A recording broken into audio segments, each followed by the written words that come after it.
군계 일학, 무리군 닭계, 한일 두루미학. 닭의 무리 속에 끼어있는 한 마리의 학이라는 뜻으로 평범한 사람 가운데 뛰어난 한 사람을 일컫는 말입니다. 해소는 중국 진나라 초기에 노자와 장자의 학문을 숭상하여 중림에 모여 세상의 일을 잊고 맑고 깨끗한 이야기만을 나누던 선비, 즉 중림칠연의 한 사람인 위나라 해강의 아들로 태어났습니다.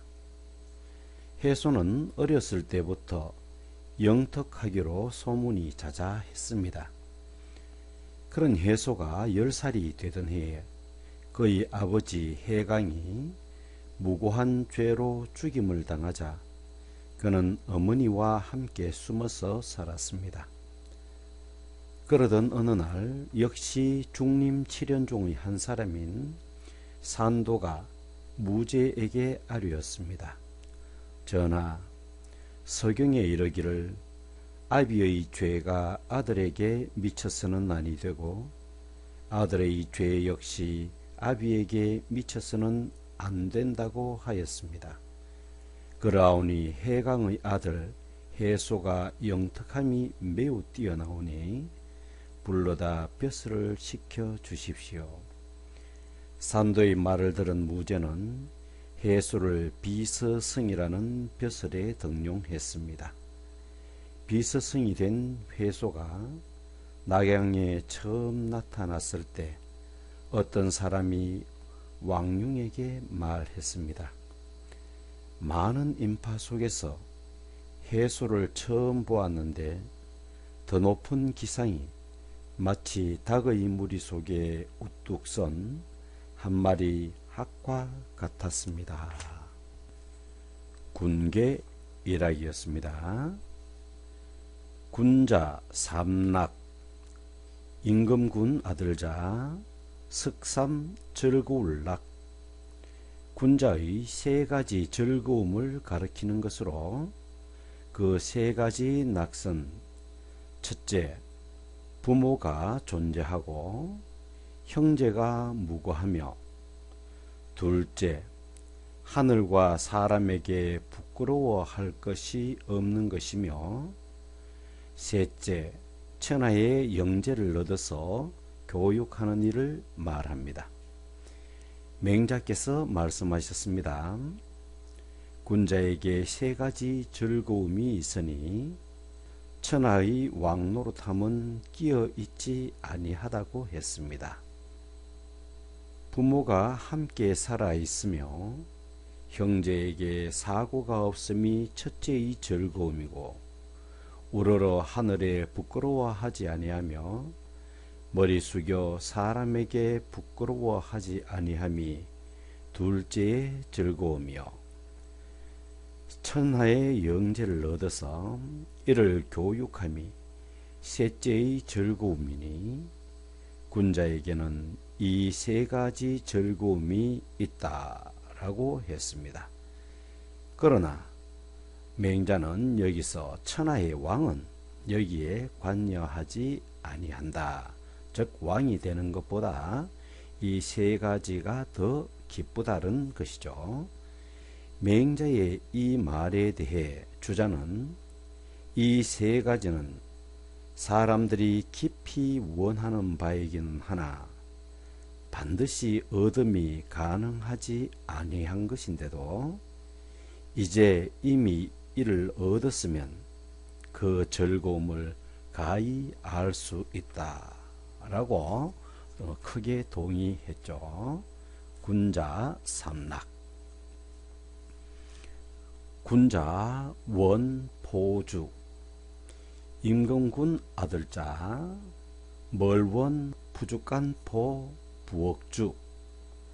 군자는 푸주간을 멀리 한다는 뜻으로 곧 군자는 어질고 자애로운 마음이 많기 때문에 모든 짐승까지도 살아있는 모습을 보았으면 그 죽음을 참아보지 못하기 때문에 부죽간을 멀리 한다는 뜻입니다.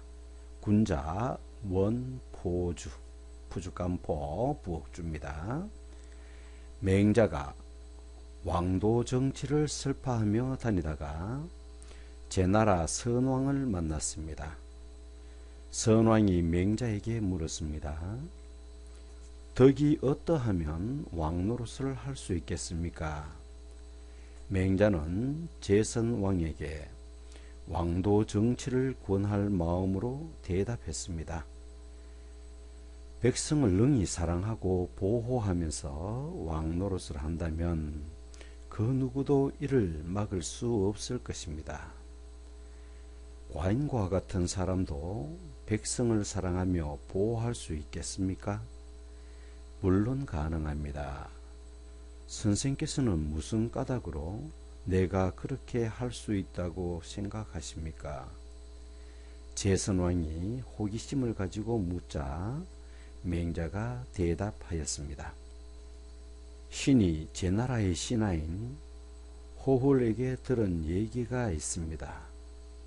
호홀이 말하기를 언젠가 왕께서 당 위에 앉았는데 소를 끌고서 당 아래를 지나가는 사람을 보고 말하기를 소를 어디로 끌고 가느냐라고 물으니 소를 끌고 가던 사람이 말하기를 종의 희생의 피를 칠하려 합니다 라고 하였습니다. 그러자 왕께서 그만두어라.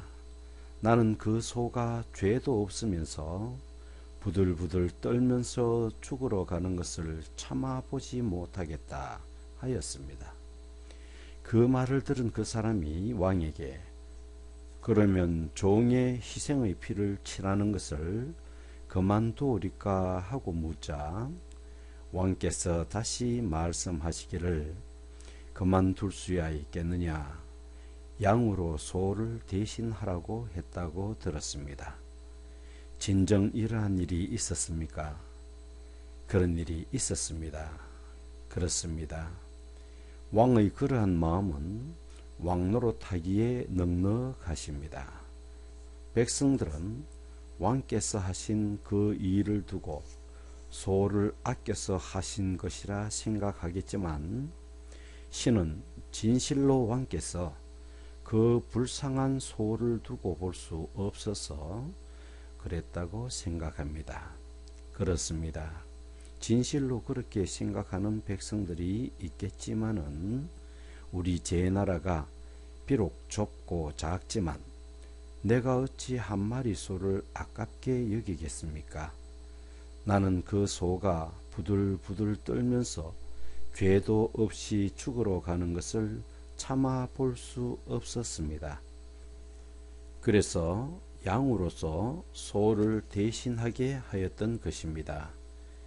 왕께서는 백성들이 큰 소를 아끼기 위해 작은 양을 대신 희생시켰다 하더라도 섭섭하게 생각하지 마십시오. 작은 것을 가지고 큰 것과 바꾸었으니 백성들이 어찌 왕의 마음을 알겠습니까? 그런데 만약 왕께서 죄가 없이 죽을 곳으로 나아가는 것을 불쌍히 여겼다면 소와 양의 구별이 있을 수 있겠습니까? 맹자의 말을 들은 제선왕은 탄식하며 말했습니다. 그때는 내가 무슨 생각이 그랬던가? 내가 재물을 아끼기 위해 소와 양을 바꾼 것은 아니지만 백성들은 내가 인색해서 그랬다고 말하는 것도 무리는 아니겠군요. 왕께서 괴로워하실 필요가 없습니다. 이것이 도에 해됨이 없습니다. 이것은 곧 인의 도를 행하는 방법이니 소를 보셨고 양은 보시지 않았기 때문입니다.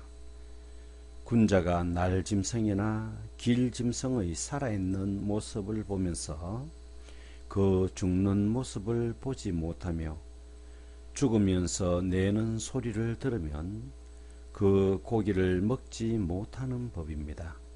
이 때문에 군자는 부족한을 멀리합니다. 제의 선왕은 자신에게 왕의 자질을 갖추었다는 맹자의 말을 듣고 크게 기뻐하였다고 합니다. 군자 화이부동 임금군 아들자 화할화 말이열이 안이불 한가지동. 군자는 남과 사이좋게 지내기는 하나 무턱대고 한데 어울리지 않는다는 뜻입니다. 군자 화이 부동. 공자께서 말씀하셨습니다. 군자는 남과 화합은 하지만 뇌동은 하지 않고, 소인은 남에게 뇌동은 하지만 화합은 하지 못하느니라. 뇌동이란 주관이 없이 남의 의견에 쫓아 함께 어울리는 것을 의미합니다. 군자는 남에게 화합은 하나 주견 없이, 주관 없이 무조건 남의 뜻에 쫓아 어울리지 않습니다. 그러나 소인은 자신의 주견은 없이 남의 뜻에 따라 어울리기는 하나 진실로 남과 화합하지는 못한다는 말입니다. 곡군자는 남과 자신을 하나로 생각하기 때문에 다른 사람과 갈등을 일으키지 않고 화합을 하지만 현실적으로는 제각기 다른 책임에 충실함으로써 남과 달리 행동합니다. 그러나 소인은 이익만을 추구하기 때문에 이익을 함께 추구하는 사람과는 함께 움직이지만 늘 이익을 다투기 때문에 다른 사람과 화합하지 못한다는 말입니다. 여기에서의 화합이라는 것은 남과 나의 뜻이 서로 같아 협조하고 조화를 이루는 것을 뜻하며, 뇌동이란 무조건 기분 내키는 대로 감정적으로 남을 따르고 뭉치는 것을 의미합니다. 군자 화이 부동이라.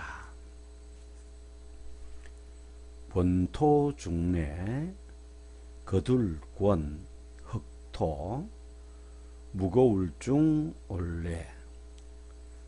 흙먼지를 일으키며 다시 온다는 뜻으로 한번 패하였다가 세력을 회복하여 다시 쳐들어옴을 말합니다. 곧 어떤 일에 실패한 후 힘을 가다듬어 다시 시작한다는 말이지요. 고서에 보면 이기고 지는 것은 병가도 기약할 수 없는 것이다. 수치를 품고 부끄러움을 참는 것이 사나이로다. 강동의 젊은이들 중에는 뛰어난 인재가 많아 흙먼지 일으키며 다시 왔으면 이기고 짐을 알 수 없었을 텐데. 이 시는 두목이 중국 양자강의 지류인 오강에서 너무 빨랐던 항우의 죽음을 애석해하며 지은 시입니다. 진 말기의 무장이던 항우는 기원전 209년에 군사를 일으켜 유방과 함께 진을 멸망시켰습니다. 그는 스스로 서초의 패왕이라 자처하며 유방과 천하를 제패하기 위한 싸움을 크게 벌였지만 패하였습니다. 이에 항우는 강동의 8천여 자제를 데리고 온 자신이 그들의 부모 형제를 대할 낯이 없다고 하며 31세의 나이로 자결하였습니다. 이 역사적 배경으로 두목은 항우의 산이라도 뽑겠다던 그 기계를 아까워하며 이 시를 지었습니다. 다시 한번 읽어보겠습니다. 이기고 지는 것은 병가도 기약할 수 없는 것, 수치를 품고 부끄러움을 참는 것이 사나이로다.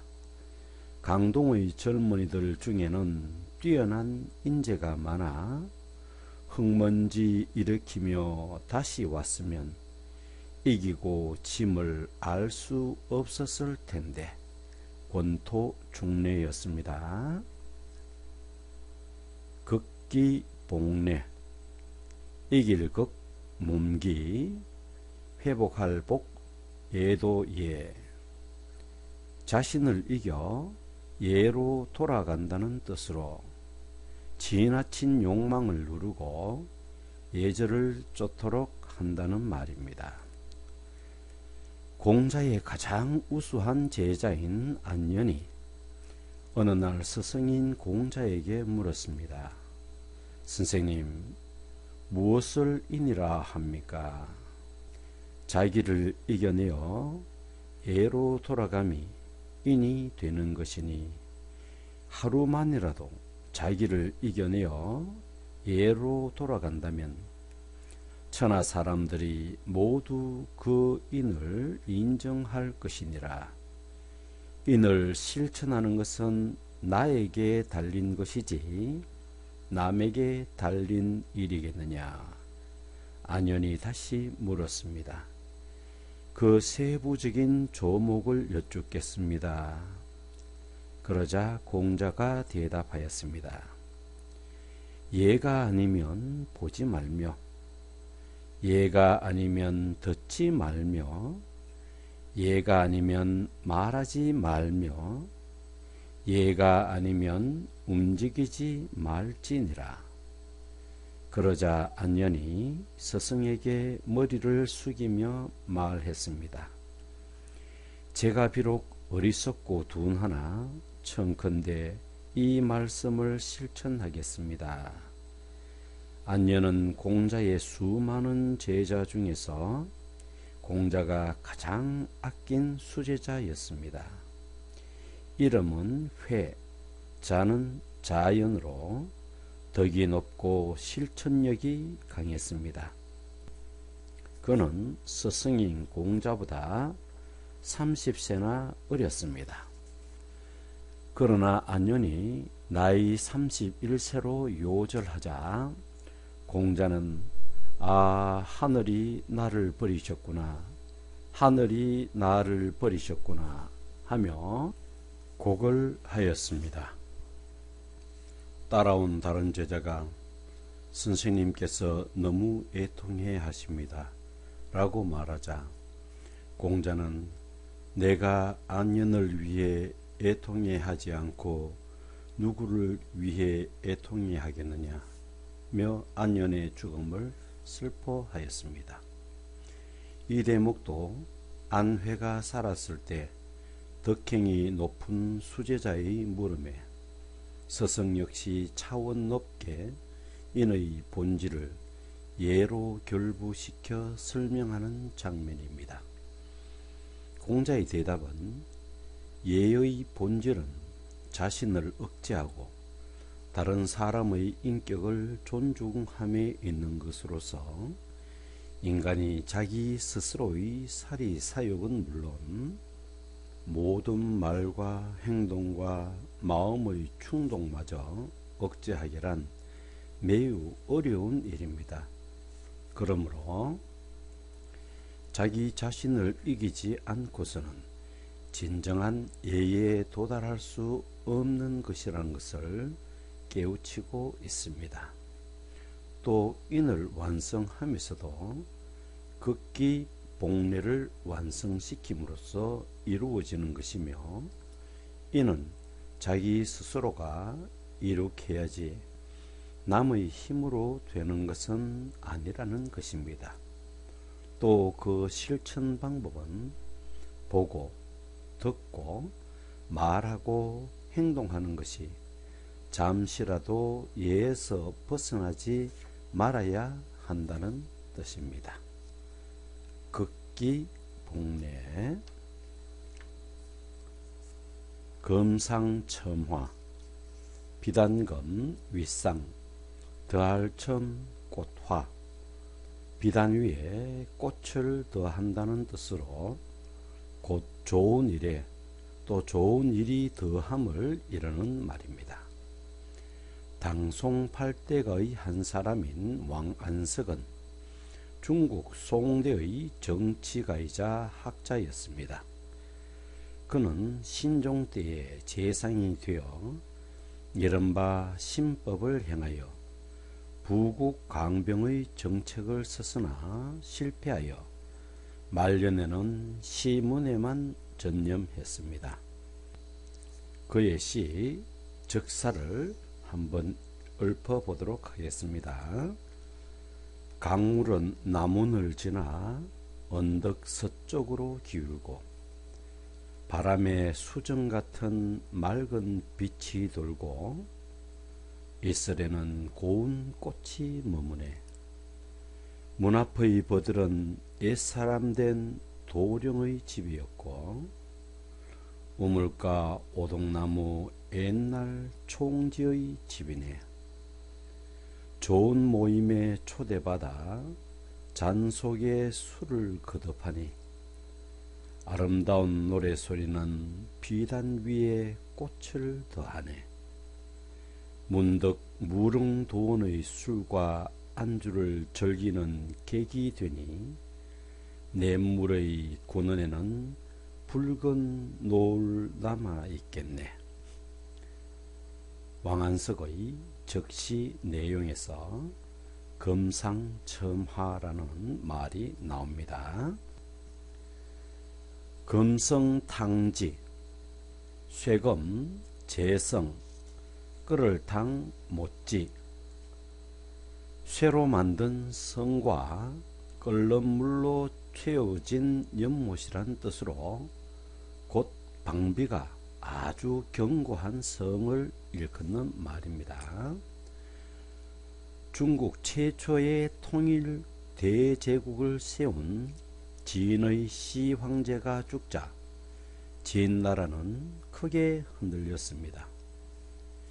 시황제가 죽자마자 가혹하게 시행했던 중앙집권제와 분서갱유에 의한 사상통제, 만리장성의 정축과 아방궁 건설 등의 백성들을 학대한 데 대해 항거하는 반란의 소요가 나라 안 어디에서나 일어났습니다. 그 무렵 무신이라는 사람이 옛 조나라의 영토를 평정하고는 스스로를 무신군이라 하였습니다. 어느 날 괴통이라는 농객이 그곳 범량현량인 서공을 찾아가 말했습니다. 현령께서는 지금 무신군 때문에 위험한 지경에 처해 있습니다. 그러니 제가 무신군을 찾아가 만약 범량을 정복해 그곳 현령을 함부로 다루면 다른 곳의 현령들은 당신에게 항복해도 소용없는 일이라는 것을 알고 항복하지 않을 것입니다. 그러면 그들은 쇠로 성을 만들고 둘레에 연못을 만들어 끓는 물로 채워 굳게 지킬 것입니다. 그러니 범량의 현령인 서공을 후하게 대접하면 다른 현령들이 당신을 믿고 모두 항복하려 할 것입니다. 그러면 당신은 쉽게 천하를 평정하게 될 것입니다. 라고 말했습니다. 서공은 곧 괴통을 무신군에게 보냈습니다. 무신군은 괴통의 말을 듣고 서공을 극진히 예로서 대접했습니다. 그러자 괴통의 말대로 많은 혈령들이 그에게 항복을 해왔습니다. 금성탕지였습니다. 금이 야행, 비단금 오디, 밤야 갈행, 비단옷을 입고 밤길을 간다는 뜻으로 아무 보람이 없는 행동을 비유하는 말입니다. 진나라의 수도인 함양에 유방의 뒤를 이어 입성한 항우는 백성들을 못살게 굴었습니다. 항우는 우선 유방이 살려준 3세 황제 자영을 죽이고 아방궁을 불살라 버렸습니다. 석 달 동안이나 불에 타던 아방궁을 바라보며 그는 아름다운 여자들과 주지 육림에 빠져 있었습니다. 또 유방이 보민해 두었던 관가의 재물을 약탈하고 시황제의 무덤을 파헤치는 등 방탕하고 극악무도한 짓을 서슴지 않았습니다. 이러한 항우의 행동을 보고 참모인 범정이 말렸으나 그는 듣지 않았습니다. 그의 마음은 오직 많은 재물과 여자들을 데리고 고향으로 돌아가 자신의 성전을 과시하고 싶었을 뿐이었습니다. 그러자 한생이라는 사람이 말했습니다. 관중 땅은 산과 강으로 둘러싸여 있고 땅이 기름지니 이곳을 도읍으로 삼아야 천하를 평정할 수 있을 것입니다. 그것은 옳지 않은 말이다. 부귀를 이루고도 고향에 가지 않는다면 비단옷을 입고 밤길을 가는 것과 무엇이 다르겠느냐? 누가 그 부귀를 알아주겠느냐? 항우는 한생의 충고를 듣지 않고 마음대로 행동하다가 결국은 천하를 유방에게 빼앗기고 말았습니다. 기우, 나라 이름 기, 근심 우. 기나라 사람이 하늘이 내려앉을까봐 걱정했다는 고사에서 나온 것으로 쓸데없는 걱정을 이루는 말입니다. 기나라의 어떤 사람이 하늘과 땅이 떨어지고 무너져 몸둘 곳이 없게 될 것을 근심하여 잠자고 밥 먹는 것조차도 잊어버렸습니다. 또 어떤 이는 그가 걱정하는 것을 걱정하였습니다. 그래서 그를 찾아가 깨우치려고 말했습니다. 하늘은 기운이 쌓여 있는 것이니 기운이 없는 곳이란 없소. 그대는 몸을 움직이고 호흡을 하면서 하루 종일 하늘 가운데에서 행동하며 몸담고 있는데 어째서 무너져 떨어질 것을 근심하오. 걱정하던 사람이 말했습니다. 하늘이 과연 기운이 쌓인 것이라면 해와 달과 별들이 떨어지게 마련 아닙니까? 그를 깨우치는 사람이 다시 말했습니다. 해와 달과 별들이란 또한 기운이 쌓인 가운데에서 빛을 지니고 있는 것들입니다. 그것이 떨어진다 하더라도 또한 맞아서 부상을 당하는 일이 있을 수 없는 것입니다. 또 땅이란 흙덩이가 쌓인 것입니다. 사방 빈 곳에 꽉 차 있어서 흙덩이가 없는 곳이란 없습니다. 당신이 머뭇거리고 걷고 밟고 뛰고 하면서 하루 종일 땅 위에서 행동하며 몸담고 있는데 어찌하여 그것이 무너질 것을 두려워하십니까? 걱정하던 사람은 시원한 듯이 기뻐했고 그를 깨우치려던 사람도 역시 기뻐하였습니다. 열자가 이 말을 듣고 웃으면서 말했습니다. 하늘과 땅이 무너질 것이라고 말하는 사람도 잘못이지만 하늘과 땅이 무너지지 않을 것이라고 말하는 사람도 역시 잘못이다. 무너질지 무너지지 않을지는 우리로서는 알 수가 없는 일이다. 비록 그렇다 하더라도 이래 되나 저래 되나 한 가지인 것이다. 그러므로 출생할 때에는 죽음을 알지 못하고 죽을 때에는 출생을 알지 못하며 올 때는 가는 것을 알지 못하고 갈 때는 오는 것을 알지 못하는 것이다. 무너지고 안 무너지는 데 대해서 내 어찌 마음을 담아두겠는가. 기우였습니다. 낙양쥐귀 물이름락 변양 종이지 귀할 귀. 낙양의 종이값을 올린다는 뜻으로 저서가 호평을 받아 서로 종이를 사서 베낌으로 종이값이 오른다는 말입니다. 진나라 좌사라는 시인이 있었습니다. 그는 글 쓰는 것이 워낙 더디어서 자기 고향인 제나라 제방에 대한 제도부를 1년에 걸쳐 지었으며 위, 촉, 오 등 세 나라 도읍의 변화상을 부의 형식으로 묘사한 작품인 삼도부는 구상을 짜는 데 10년이나 걸렸다 합니다.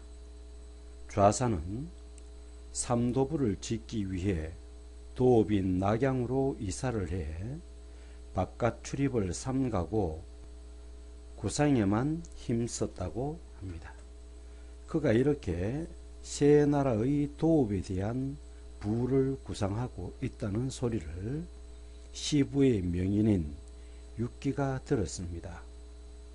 육기는 자기가 구상하고 있는 것과 똑같은 것을 좌사가 쓴다는 것을 알고 크게 비웃었습니다. 그러나 육기는 좌사가 삼도부를 지은 것을 보고는 크게 놀랐습니다. 그리하여 자신의 재주가 좌사에 크게 못 미친다는 것을 부끄럽게 여기고 이후 시를 짓는 일을 그만두었다 합니다. 육기가 감탄할 정도의 훌륭한 삼도부는 진나라의 유명한 시인은 물론 귀족이나 선비들이 앞을 다투어 베끼기에 이르렀습니다. 모든 사람들이 이렇게 좌사의 작품을 베끼기에 이르자 마침내 진나라의 도읍지인 낙양의 종이가 부족해 종이값이 크게 올랐다고 합니다. 낙양쥐귀. 난형 난제 어리울란 맏형 아우제. 누구를 형이라 아우라 하기 어렵다는 뜻으로 두 사물의 낮고 못함을 분간하기 어려울 때 비유하는 말입니다. 난형 난제. 후한말 진식이라는 사람이 있었습니다. 그는 겸손하며 학문을 좋아하는 선비로 모든 일을 처리하는데 공명정대하여 항상 뭇사람들로부터 존경을 받는 인물이었습니다. 이런 진식에게는 기와 심이라는 두 아들이 있었는데 사람들은 이들을 일컬어 세군자라고 하였습니다. 기가 어렸을 때의 일입니다. 아버지 진식이 친구와 정오에 약속을 해서 함께 어딜 가기로 한 적이 있었습니다. 진식은 친구가 약속 시간을 넘기자 혼자 길을 떠났습니다. 한참 후에 도착한 친구는 기다리지 않고 떠났다며 진식을 욕하자 기가 말했습니다. 손님, 약속은 지키지 않으신 분의 잘못이고 더군다나 그 자식이 있는 자리에서 아비를 욕하는 것은 예가 아닌 줄 아옵니다.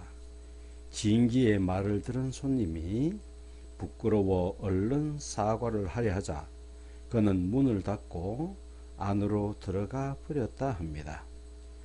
후에 기어의 아들인 군이 하두는 사촌과 서로 자기 아버지의 자랑을 하다가 그의 할아버지 진식에게 누가 나은지 물었습니다. 원방도 형 노릇하기 어렵고 계방도 동생 노릇하기 어렵다. 여기서 원방은 형, 계방은 동생으로 결국 서로의 자리를 지키는 이름값을 하기가 힘이 든다는 뜻입니다. 또는 둘 다 훌륭해 우열을 가릴 수 없다는 말이기도 합니다. 난형, 난제였습니다.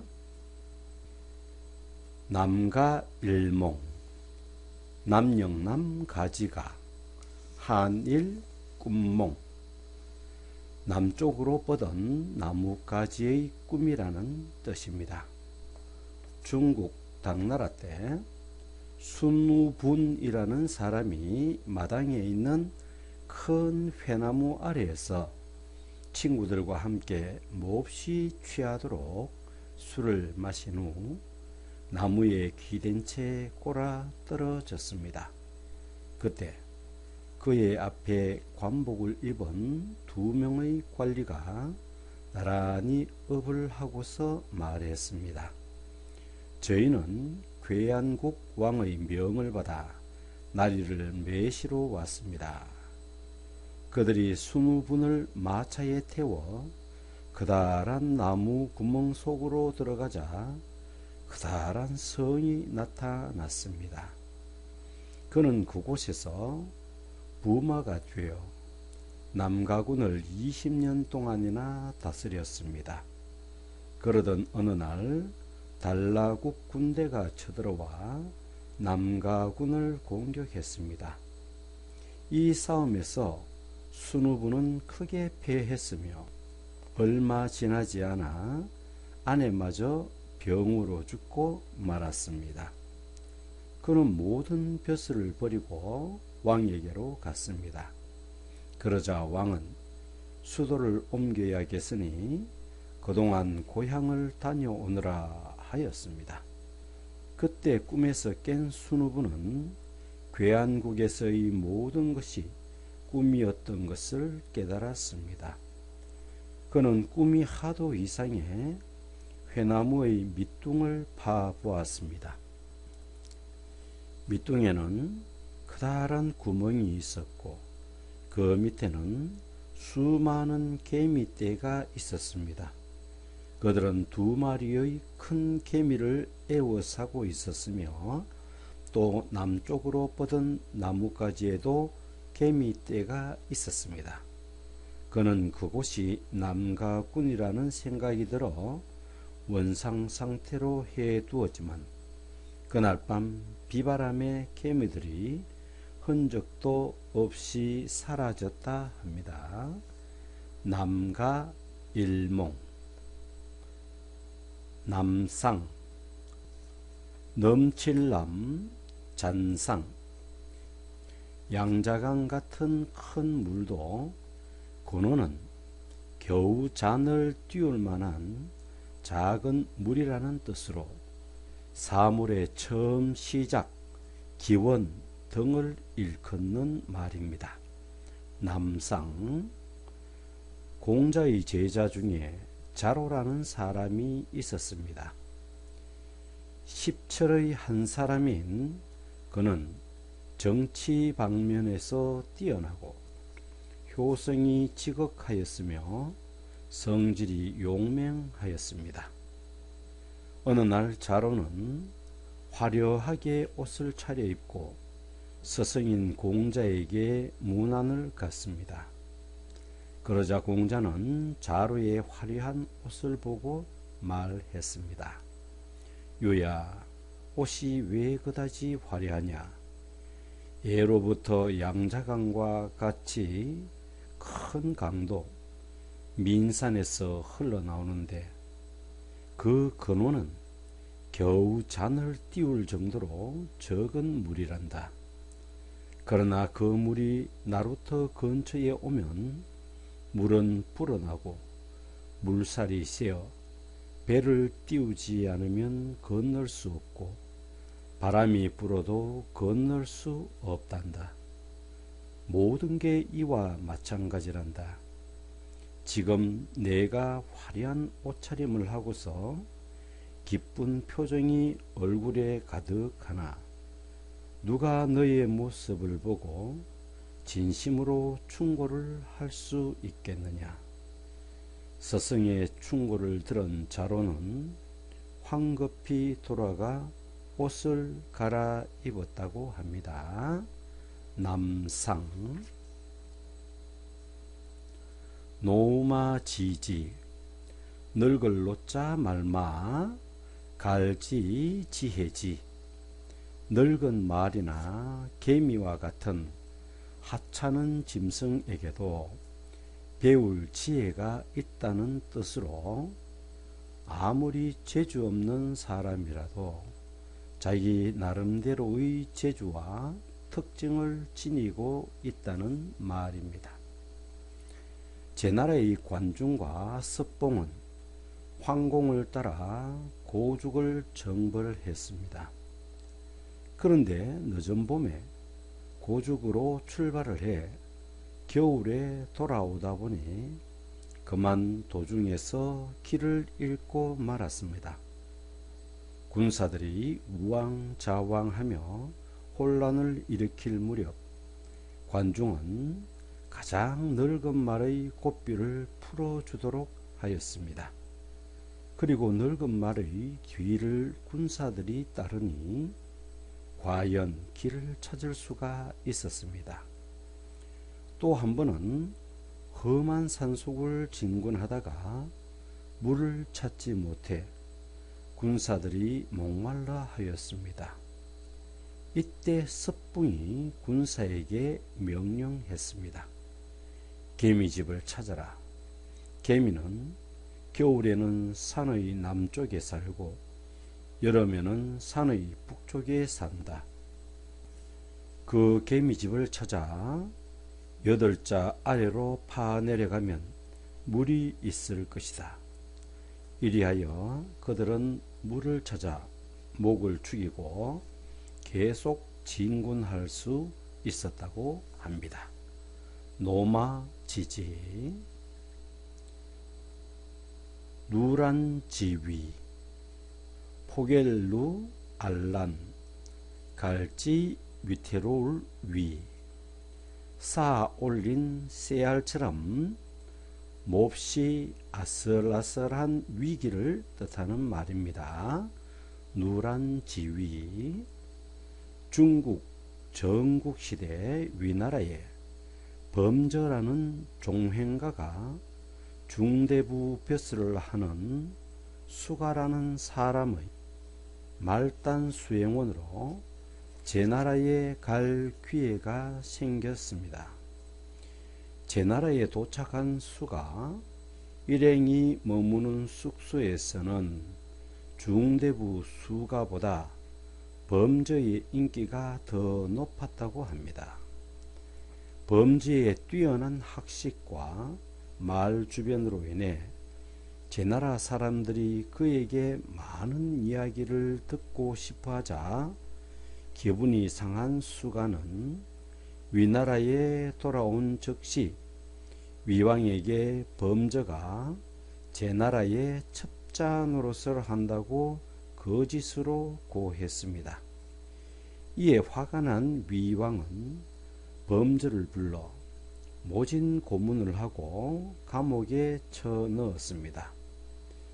겨우 목숨을 구한 범저는 옥졸에게 부탁해 탈옥에 성공했습니다.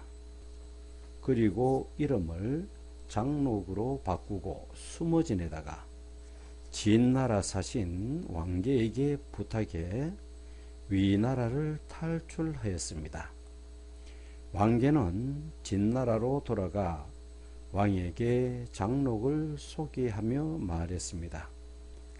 장록은 아주 훌륭한 종행가입니다.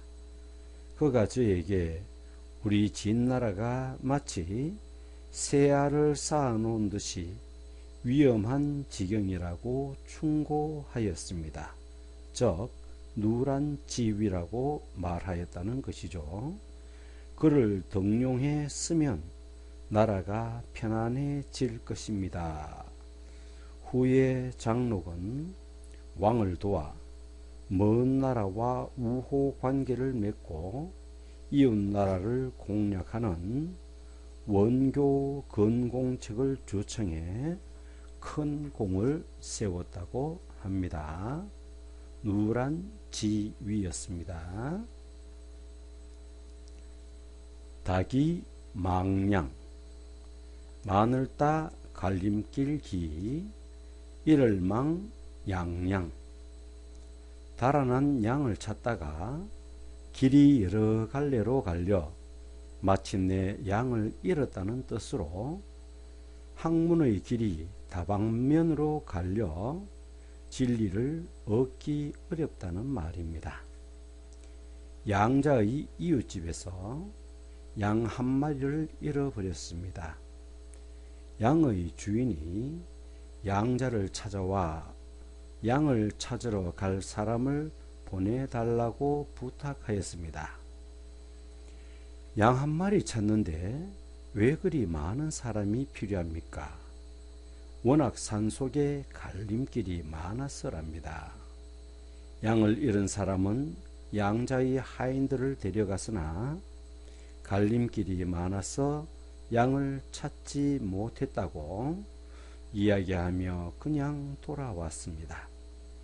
갈림길에 또 갈림길이 있어 찾지 못하고 그냥 돌아오는 길입니다. 이 말을 들은 양자는 하루 종일 울적해하며 아무 말도 하지 않았습니다. 이런 양자의 모습을 보고 한 제자가 여쭈었습니다. 그것은 선생님의 양도 아닌데 왜 그리 울적해 하십니까? 양자는 아무 대답도 하지 않았습니다. 후에 신도자라는 제자가 양자를 뵙고 나와서 말했습니다. 선생님께서 양을 잃고 말씀이 없으신 것은 큰 길은 갈림길이 많아서 양을 잃어버리고 학자는 다방면을 공부함으로써 삶을 잃는다. 학문도 원래 그 근본이 다른 것이 아니라 하나인데도 그 끝은 이와 같이 다르다. 오직 한 가지로 돌아가 다시 하나로 돌아가면 없고 이름이 없다라는 것을 가르치려 하신 것이라네. 닭이 망냥, 다다 익선, 마늘 따 더할 익, 좋을 선. 많으면 많을수록 더욱 좋다는 말이지요. 회음 후 한씨는 회음 사람입니다. 무명의 서민이었을 때는 집이 가난했으며 또한 착한 일을 하는 일이 없었다고 합니다. 그래서 추천을 받을 수가 없어 관리가 되지도 못했고 또 장사를 하여 생계를 이어나갈 재간도 없었습니다. 항상 남에게 얹혀 얻어먹는 신세였기에 그를 싫어하는 사람들이 많았습니다. 그러나 후에 한신은 한 고조 유방이 천하를 통일하는 데 큰 공을 세웠습니다. 유방은 한신과 같은 훌륭한 장수들이 언젠가는 한나라의 위협적인 존재가 되지 않을까 걱정하였습니다. 그러던 어느 날 고조는 종리매를 숨겼다는 것을 이유로 한신을 강등시켜 회음후로 봉했습니다. 종리매는 황후의 장수로서 항우가 죽자 친하게 지내던 한신에게 귀순해 있었던 것입니다. 어느 날 고조는 한신과 단둘이 앉아 여러 장수들의 재능을 평하여 각각 그들의 등급을 매긴 일이 있었습니다. 그때 고조가 물었습니다. 나와 같은 사람은 어느 정도의 군사를 거느리는 장수가 될 수 있겠는가? 한신이 대답했습니다. 폐하께서는 불과 10만 명을 이끄는 장수가 될 수 있을 뿐입니다. 그러자 고조가 다시 물었습니다. 그럼 그대는 몇 명을 이끌 수 있겠는가? 제 경우는 군대가 많을수록 좋습니다. 한신의 대답을 들은 고조는 크게 웃으며 말했습니다. 그대는 많으면 많을수록 좋다면서 어찌하여 나에게 잡혀 있는가? 그러자 한신이 다시 말했습니다. 폐하께서는 장병을 거느리는 장수는 될 수 없사오나 장수를 이끄는 장수는 될 수 있습니다. 이것이 바로 제가 폐하에게 잡혀 있는 까닭입니다. 또 폐하의 재능은 말하자면 하늘이 내리신 것으로서 사람의 힘으로는 따를 수 없는 것입니다. 한신의 말을 들은 고조는 매우 기뻐하였습니다. 다다익선이었습니다. 대기만성 큰데 그릇기 저물만 이룰성 큰 소치나 큰 종 같은 것을 만드는 데는 시간이 오래 걸리듯이 사람도 크게 될 사람은 늦게 이루어진다는 말입니다. 중국 삼국시대에 최림이라는 사람이 있었습니다. 그는 젊어서 벼슬길에 나가지 못했을 뿐만 아니라 인물도 매우 못생겼습니다. 그리고 마을 주변도 없고 집안 식구들이나 주위 사람들에게 늘 바보 취급을 당하였습니다. 그런 최림에게 염이라는 사촌형이 있었는데 그는 일찍이 무과에 급제해 용감한 장수로 위세를 떨쳤다고 합니다. 그리고 풍채도 훌륭했다고 합니다. 마을 주변도 좋고 마음 씀씀이도 좋은 염은 친척들이 임을 바보 취급하는 것을 보고 말하였습니다. 두고 보십시오. 임은 저보다 더 높은 벼슬을 할 것입니다. 원래 큰 솥이나 큰 종은 만드는 데 시간이 오래 걸리듯이 그도 늦게 되어서 크게 되는 대기만성형입니다. 이렇듯 다른 사람과는 달리 유독 염만은 항상 동생을 다독거리고 격려하였습니다. 과연 최염의 말대로 후에 최림은 천자의 고문격인 삼공이라는 높은 벼슬에 올라 많은 공을 세웠습니다. 대기만성입니다. 대의멸친, 큰데 의로울 의, 멸할멸, 친할친. 국가의 대의를 위해서는 부모 형제도 돌보지 아니한다는 말입니다. 춘추시대 위나라의 선군인 장공 때부터 충성과 저리가 뛰어나기로 소문난 대부석작이라는 사람이 있었습니다.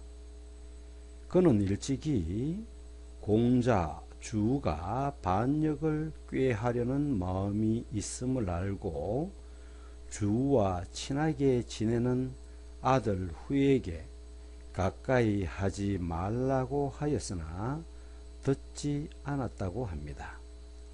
그러다 대부석작은 황공이 왕위에 오르자 관직을 사직했습니다.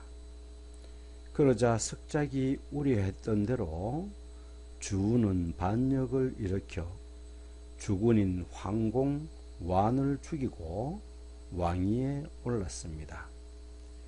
주는 왕위에 오르자 성군 때부터 원수인 정나라를 공격해 이를 계기로 해서 제후의 환심을 사는 동시에 백성들의 지지를 얻으려 하였습니다.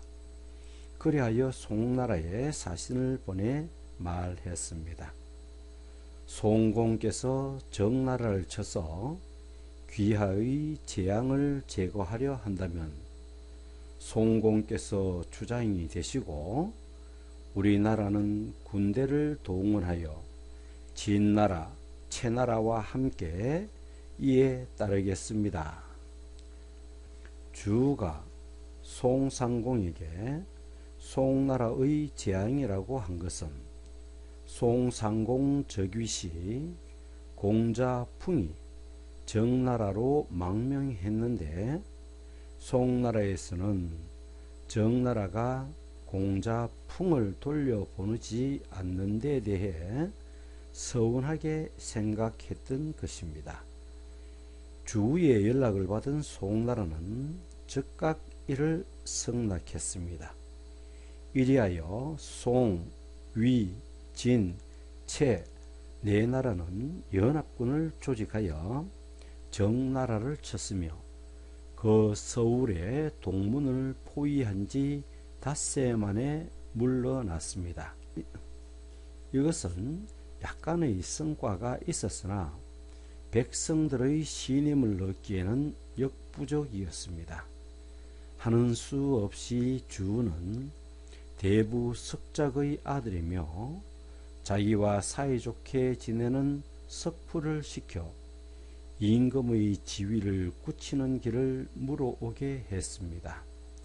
석후가 아버지에게 묻자 말했습니다. 천자이신 주왕을 찾아뵈면 될 수 있을 것이다. 어떻게 하면 찾아뵐 수 있겠습니까?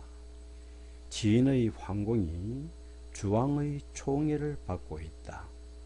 진으로 가서 진후를 찾아뵙고 진나라로 하여금 위를 위하여 주왕께 청하게 한다면 잘 될 것이다. 이리하여 주는 석후와 함께 진나라로 출발했습니다. 그러자 석작이 사람을 진나라에 보내 전하게 했습니다. 위나라는 나라가 작고 노부는 이미 나이 80이라 어찌할 수 없습니다. 이들 두 사람은 임금을 살해한 자이오니 이들을 처치하여 주시기 바랍니다. 진나라에서는 이들을 붙들어 놓고 위나라에서 직접 와서 처벌하라고 하였습니다. 석작은 곧 입회인을 보내어 이들을 죽이게 했습니다. 그리고 혹시 자신의 아들인 석후를 진에서 죽이지 않을 것을 염려해 특별히 가신을 보내 진에서 직접 죽이게 했습니다. 이후 군자가 말하기를 석작은 진정 충성스럽고 참된 신하로다. 주가 임금을 죽인 역적임을 미워했는데 그 자식도 이 일에 참여하였다. 대의멸친이란 바로 이것을 두고 한 말이다 하였습니다. 대의멸친, 참 어려운 상황입니다. 도불섭유, 길도자, 안입을자, 주울섭자, 이를 유자. 나라가 태평하고 풍습이 아름다워 백성이 길에 떨어진 물건을 주워 가지지 아니한다는 말입니다. 도불섭유, 위나라 왕의 소실의 몸에서 태어난 여러 공자들 중의 한 사람인 공손앙은 젊어서부터 형명학을 좋아하며 위나라의 재상 공숙자를 섬겼습니다. 형명학이란 사형, 징역, 금고, 구류, 벌금 등의 형명으로서 나라를 다스리는 별의를 삼는 학문을 의미합니다. 형명학을 좋아하여 위나라의 재상 공숙자를 섬겼다고 했죠. 그는 위를 떠나 진으로 가 법치주의에 의해서만 부국 강병을 이룰 수 있다고 진나라 효공에게 말해 그의 신임을 얻어 좌서장이 되었습니다. 그리고 마침내 법을 바꾸는 법령을 정했습니다. 새로 제정된 법은 민가를 10호 또는 5호를 한 조로 편성해서 서로 감시하여 죄를 적발하게 하고 조 안의 한 사람이라도 죄를 범할 때에는 조 전체가 벌을 받는다. 또 법을 어긴 자를 고발하지 않는 자는 허리를 베는 형벌에 처하고 부정을 고발한 자는 적의 머리를 벤 자와 같은 상을 주고 부정을 감춘 자는 적에게 항복한 것과 같은 벌을 준다. 남자가 둘 이상 있는 민가에서 분가하지 않은 경우에는 부역과 세금을 2배로 하고 사사로이 싸움을 일삼는 자는 그 경중에 따라 처벌받는다. 어른이나 아이나 힘을 합하여 농사짓고 배 짜는 일을 본업으로 해야 하며 곡식과 배를 많이 바치는 자는 부역을 면제한다. 상공업에 종사하여 이익만을 추구하는 자나 게을러서 가난한 자는 조사하여 그 처자식을 본인과 함께 관의 노비로 삼는다.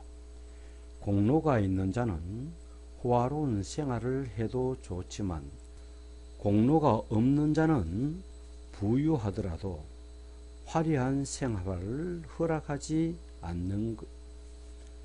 공로가 없는 자는 부유하더라도 화려한 생활을 허락하지 않는 것 등이었습니다. 새 법을 만들기는 했으나 공포는 하지 않았습니다. 공손왕이 백성들이 자기를 신임하지 않을까 걱정이 되었기 때문입니다. 그래서 그는 길이 3발 되는 나무를 도성의 저자 남문에 세우고는 이 나무를 북문으로 옮겨 놓는 사람에게 10금을 주겠다고 포부했지만 백성들은 이것을 의심하여 옮기려는 자가 없었습니다. 그래서 이번에는 50금의 상금을 주겠다고 포고하자 한 사람이 그 나무를 옮겼습니다. 공손왕은 그 자리에서 50금을 주고는 포고에도 이와 같이 거짓이 없다는 것을 밝혀 알렸습니다. 새로운 법령이 백성들에게 시행된 지 1년이 지나자 진나라의 백성으로 도성에 몰려와서 불편한 점을 고하는 자가 많아 1,000명을 단위로 해야 할 정도였다고 합니다. 이러한 상황 아래서 태자가 법을 위반하자 공손왕이 말했습니다. 법이 잘 시행되지 않는 것은 상류 계급에 있는 자가 이것을 범하기 때문입니다. 그리고는 태자를 법에 따라 처벌하려 하였습니다. 그러나 태자는 임금의 뒤를 이을 사람이므로 형벌을 줄 수가 없어 태자의 부, 즉 태자의 보좌관인 공자 근을 처형하고 스승인 공손가를 자자형 바늘에 먹물을 찍어 얼굴에 글자를 새겨넣는 형벌을 처했습니다. 이렇게 해서 시행한 지 10년이 지나자 진나라 백성들은 크게 기뻐하고 길바닥에 떨어진 물건이 있어도 줍지 않고 산속에는 도적이 없고 각 가정의 생활은 순조롭고 풍족하며 백성들은 나라를 위한 전쟁에는 용감하지만 개인의 싸움에는 겁쟁이가 되었고 향업은 잘 다스려졌습니다. 도불섭유 도청도설 길도 들을청 길도 말할설 큰 길에서 듣고서 작은 길에 와 바로 이야기한다는 뜻으로 길거리에 뜬 소문을 말합니다. 도청 도설 길에서 듣고 길에서 말하면 덕을 버리는 것이다. 논어 양화편에 나오는 이 말은 그 자리에서 들은 말을 금방 다른 사람에게 말하는 것은 덕을 버리는 일이다 라고 말했습니다. 구이지학이라는 말이 있습니다. 남에게 들은 바를 새기지 못한 채 그대로 남에게 전할 정도밖에 되지 않는 천박한 학문을 말하는 이 말과도 뜻이 상통하는 문구입니다. 이렇게 말을 함부로 하고 다니는 것은 자기 인격을 저버리는 경박한 행동이며 군자가 해서는 안 될 행위라는 것입니다. 큰 길에서 들은 이야기를 골목길에 접어들어 다른 사람을 만나 그 말이 가진 뜻을 이해하지도 않고 또는 그 말이 상대방에게 미칠 영향은 생각지도 않고 한다면 이는 참으로 천박한 행동이라 아니할 수 없습니다. 무릇 자신이 들은 말은 상대가 나를 믿고 한 말이기 때문에 그 말이 가진 진정한 의미를 되새겨 보아야 합니다. 또 그 말에서 나의 행동을 견주어 보아 단점이 있으면 고치는 데 사용하고 좋은 점은 본받아 그것을 따르도록 해야 합니다. 곧 자신의 인격 수양에 이용해야지 들은 대로 말하고 다니면 서로 오해를 일으키게 되므로 항상 주의해야 한다는 경계의 가르침입니다. 도청, 도설, 동병상련, 한가지 동 병병, 서로상 불쌍히 여길 연. 같은 병을 앓는 사람끼리 서로 가엾게 여긴다는 뜻으로 어려운 처지에 있는 사람끼리 서로 동정하는 것을 이르는 말입니다. 동병상련. 중국 춘추시대 초나라에 오자서라는 사람이 있었습니다. 그는 아버지 사와 형인 상이 비무기의 모함에 의해 살해당하자 그 복수를 위해 오나라로 도망쳤습니다. 오나라에서 그는 공자 광이 사촌 동생 요를 살해한 뒤 오왕이 되는 것을 도왔습니다. 이에 새로운 왕이 된 함녀는 자신이 왕이 되는데 크게 도와준 오자서를 중요한 위치에 앉혔습니다.